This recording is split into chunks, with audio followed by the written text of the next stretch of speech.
Nasaan ang ORCR? Oh. Ito, bibili natin to sa halagang ano. Dikit yung mukha nyo. Magdikit tayo ng mukha. Ano sa Ilapag mo rito. Oo, yan. O, nasaan niya? Binibinta na 2.5. 2.5. Yung ano, nasaan yung Pinag-iwang na eh. Nasa iyo na eh. Yung nasaan yung ORCR? Inuwi mo na ata eh. Start natin. Para siguro. O, start mo. Tinapon. Ayan, start mo. Pinanggatong na ata eh. Ayan, binibenta sa akin 2.5. May ilaw yan. Pwede ito. Siya nagbibenta. Nabarat ko ka mo yung may-ari nito. Tapos, ito yung ano, original Xerox oh. Yan. Original Xerox. Laki ang pasatin ko ng ano.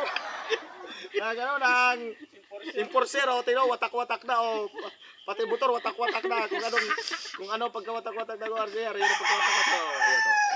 Ito ang RCR din oh, RCR oh. Manang-manay sa motor. Oh, RCR oh.